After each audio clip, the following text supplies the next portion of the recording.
Hey guys, and welcome! I really like making videos on this vintage hardware. Unfortunately, according to analytics, they don't tend to perform as well as some more modern iMac ones. I know content creators say it all the time, but it really is true. If you like this type of content, please do subscribe, share it with your friends, like, and hit that bell icon, as it really does help drive traffic to our content, which allows us to create more like it. Okay, so here we have 3 blue and white PowerMac G3s. These were all rescued from e-waste and were all pretty abused, as you can see. The first, and most complete unit, has damage to the main logic board from what appears to be some sort of caveman-style data destruction. It really doesn't show well on camera, but this one has some pretty thick yellowing as well.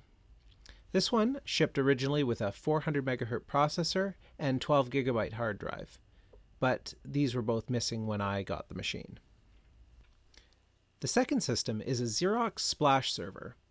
I didn't know what this was, so I have to thank the amazing r/vintageapple Reddit group for identifying it. It's interesting because while the other 2 Macs were assembled in the USA, this one was assembled in Singapore. It also appears that these were supplied to Xerox by Apple as stock standard machines because the minimum RAM requirement for the splash server was in the neighborhood of 300 megabytes. The factory sticker says the machine shipped with only 64 megabytes, 6 GB hard drive, and 400 MHz CPU. My understanding is that these were used as servers for Xerox printers. From what people were saying, Macs were ideal for this role since they were fully cross-compatible with other Macs and Windows machines. The third system is nearly the lowest base model offered, originally shipping with a 350 MHz CPU, 64 megabytes of RAM, and 6 GB hard drive. It did get the factory DVD drive option, as well as the optional 56K modem upgrade. Growing up, my school had the beige 2GS systems, and later some beige G3s, which certainly caught my curiosity. But this BW running OS X is actually the Mac that really got me interested in modern Macs. Well, not this one specifically, but a friend's BW G3 running macOS Tiger I was able to play with periodically. The most notable contrast to Windows XP was how clean the operating system looked and felt. A few years later, it inspired me to buy a used, cheap Quicksilver G4, which I still have till this day. Inspecting all the salvage, it looks like I probably have enough parts to rebuild one fully, maybe 2 machines if I'm lucky.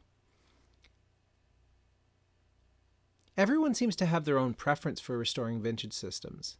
Some, like me, really like having everything as close to original as possible. This means matching serial numbers, installing the same amount of RAM, hard drive sizes, etc. when possible. The consensus, though, from Redditors was that I definitely need to keep the zip drive, and I agree with that one. Initially, I was going to swap the logic board out on the mostly complete G3 from the boring base model G3. After further evaluation, I decided to rebuild the base G3 and move the zip drive over as an upgrade. The base G3 had significantly less yellowing, if you can't see it on camera. The base model also called for a 6 GB hard drive, for which I had a spare from the Steve Jobs Bondy iMac video, or Bond I, as my friends across the pond have corrected me. So the base G3 would receive the best looking parts and would be most complete.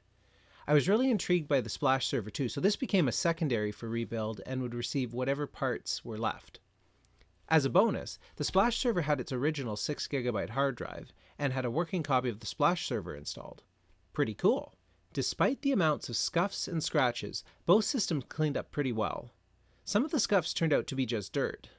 I wanted to fully clean behind the panels, but they were incredibly difficult to remove without breaking the brittle plastic clips.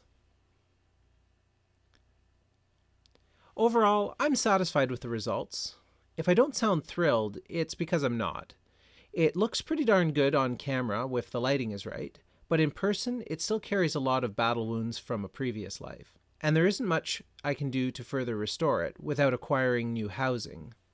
Unlike the G4s, which I would attempt to buff out the heavier scuffs, these G3s have a textured plastic. If you've watched my iMac G3 video, you'll see how I used a buffing wheel to remove scuffs and scratches. When scuffs and scratches are really offensive, it can be a worthwhile trade-off to add a little shine to the frosted plastic. So what do you think? I genuinely like hearing about your similar experiences, opinions, and ideas, and find them incredibly valuable. Do you think I should do some light buffing on these G3s to pull some of the lighter damage out? Comment below. Please also subscribe, like, share it with your friends, and hit that bell icon, as it really helps the channel. Thanks so much for watching, and I'll see you next time.